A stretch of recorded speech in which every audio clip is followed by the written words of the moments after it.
Hey guys, Dominic here. Today we're going to be talking about rent vesting.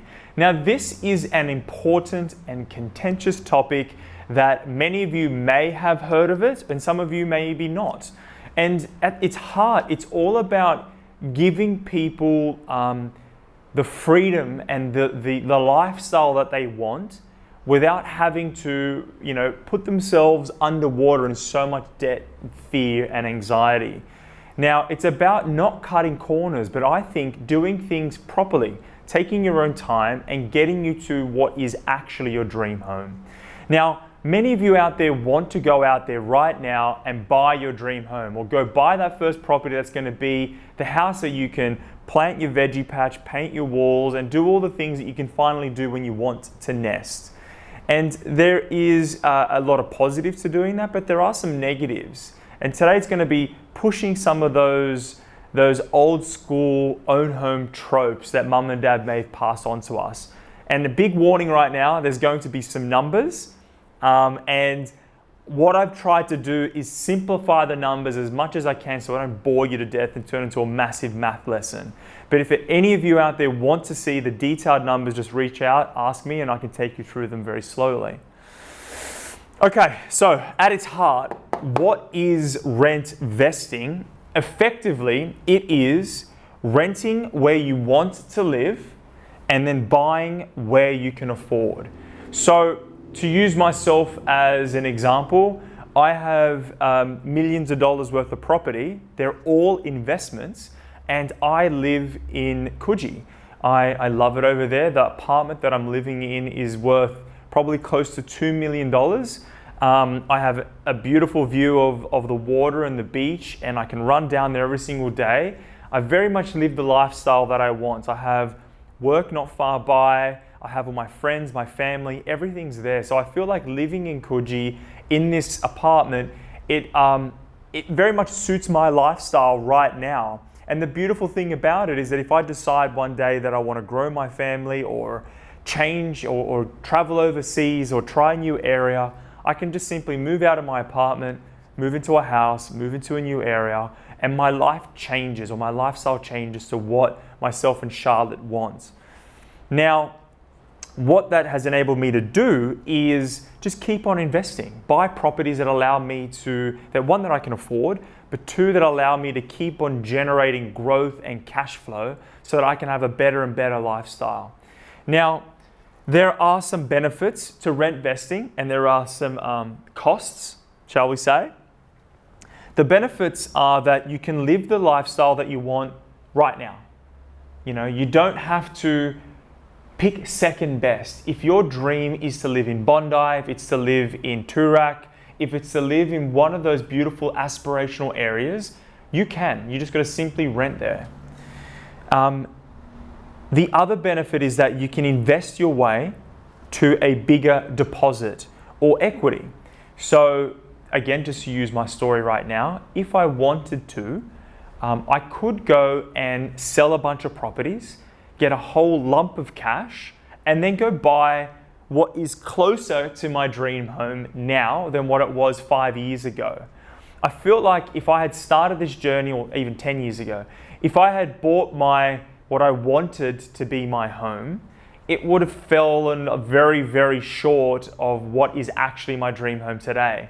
And the beautiful thing about your dream home is once you move into it, the dream keeps on getting bigger. Soon you want another bedroom, or you want to be closer to the water or further away. One of my friends, he went and rented a waterfront property to find out if it's what he liked, but he realized that it's too windy, he doesn't like it. It would have been a massive kick up the arse if he had to spend $2 or $3 million only to realize that he doesn't like it and now he has to go and buy a new home. Which leads to my second point, is that you're not stuck with a big mortgage or debt. You're not living underwater. You're not servicing this big insurmountable debt because you're trying to buy the best possible home that you want to go and get. And on the other side of that, rather than picking an area that you don't really want or a property that you don't really want and you're just buying within your price band, you're basically You're buying in halves. You're not going exactly what you want. You're buying less than what you want because that's all you can afford. So this whole strategy is about trying to maximize your lifestyle whilst not swallowing you up in all this debt and pressure and stress. Now, the cost of rent vesting is that you've got to be organized. You've got to be able to manage your financial affairs pretty organized way, because one, you're going to have at least one investment property, maybe 10, hopefully, if that's what your aspirations are. And on the other side, you're going to be renting a place. You need to manage your cash flows effectively. You need to see how much income's coming in versus what your expenses are going to be. You need to have a degree of understanding about tax and how that works. And thankfully, you don't need to do this all by yourself. Now, mind you, none of this is financial advice. I'm not qualified to give you financial advice. But these are some numbers that we're going to play with today. So let's pretend that you're buying your own home and you're spending $750,000. It may be the home that you want to buy. If I were to try and buy a $750,000 property in Coogee, I can tell you right now, it's not the home that I want to be living in. Charlotte and I probably wouldn't fit in there. Nonetheless, let's just say you're going to buy a $750K property. The costs, your stamp duty and things to pay for that property is going to be about $30,000.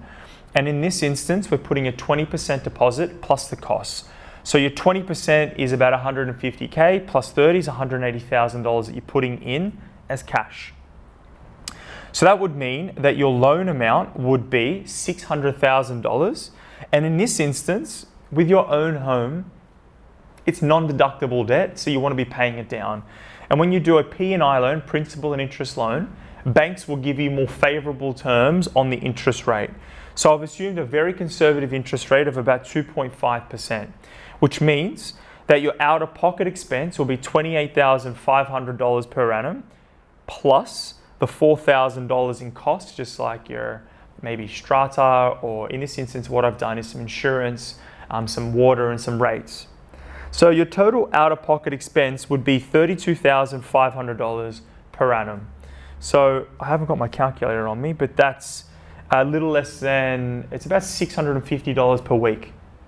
I'm looking at Jenny, she's nodding, maybe, I'm not sure. We'll check the calcs later.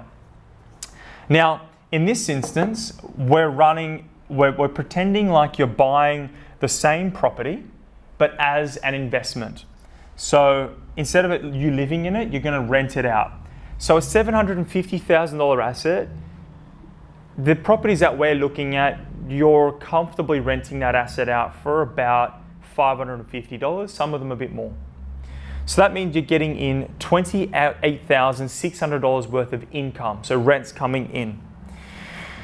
The beautiful thing about the Australian government is that they incentivize you to go buying property investments. So in this instance, you've got some tax deductions of about $42,000 in interest costs, in your expenses, your agent's fees, and then also your depreciation. Depreciation is something we can talk about another time.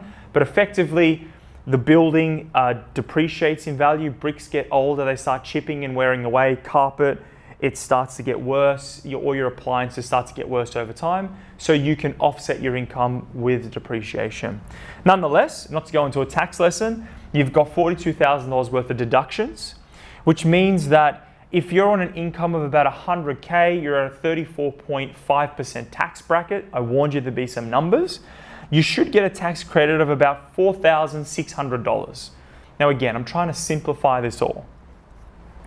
Now, what this all means is we've got now, that's all the income that's coming into your pocket. We have to calculate your expenses. Now, one of your expenses is going to be the interest on your loan. In this instance, I've chosen to do an interest-only loan, so we're not paying down the debt. And for that, we've got a higher interest rate than principal and interest.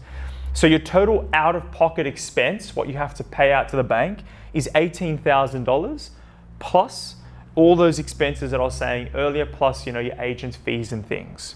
So if you've got $28,000 coming in, $28,600 coming in, plus $4,600 coming in, and then you've got $18,000 going out, plus another $6,000 going out, this property here is making $9,200 a year positive cash flow.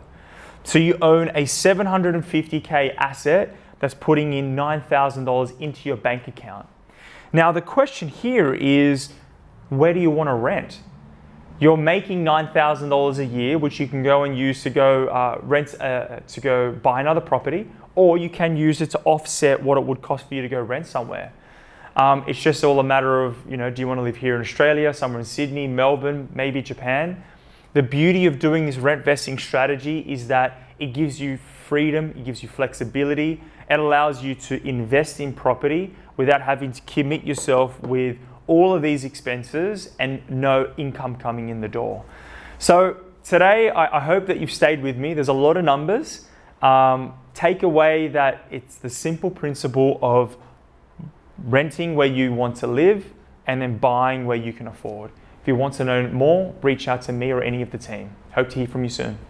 Hey guys, I hope you're enjoying these whiteboard sessions. I'm having a lot of fun creating them. Please keep sending through your questions and your comments. It helps us make new content week to week. If there's anything that you want to know, just reach out to me and the team and we'll keep on creating these.